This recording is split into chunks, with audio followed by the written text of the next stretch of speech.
रुपाली चाकणकर यांच्या भूमिकेत अभिनेत्री दीपाली सय्यद फर्स्ट लुक आला समोर. राज्यातील राजकीय आणि सामाजिक वर्तुळात चर्चेचा विषय ठरलेल्या घटनांवर आधारित असल्याचे सांगितल्या जाणाऱ्या महाराष्ट्राचे एप्स्टीन फाईल या आगामी मराठी चित्रपटाचे चित्रीकरण सध्या मुंबईत सुरू आहे. चित्रपटाच्या शूटिंग दरम्यान समोर आलेल्या काही छायाचित्रांमुळे या चित्रपटाबाबत उत्सुकता आणखीन वाढलेली आहे. या चित्रपटात अभिनेत्री दीपाली सय्यद महत्त्वपूर्ण भूमिकेत दिसणार असून त्या रुपाली चाकणकर यांच्या भूमिकेत झळकणार असल्याची माहिती समोर आली.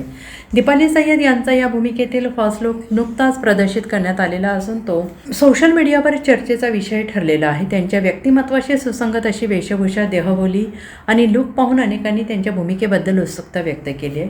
चित्रपटाच्या कथानकाबाबत निर्मात्यांनी अद्याप अधिकृतपणे फारशी माहिती दिलेली नसली तरी हा चित्रपट महाराष्ट्रातील काही गाजलेल्या घटनांवर भाष्य करणारा असल्याची चर्चा आहे. त्यामुळे चित्रपटाची घोषणा झाल्यापासूनच प्रेक्षकांमध्ये त्याबाबत कुतूहल निर्माण झाले. दरम्यान चित्रपटातील आणखीन एका महत्त्वाच्या पात्राची भूमिका साकारणाऱ्या अभिनेत्याबाबत मात्र निर्मात्यांनी कमालीची गोपनीयता राखलेली आहे. भोंदू खरात या चर्चेत असलेल्या पात्राची भूमिका नेमका कोणता अभिनेता साकारणार याबाबत अद्याप कोणतीही अधिकृत घोषणा करण्यात आलेली नाही.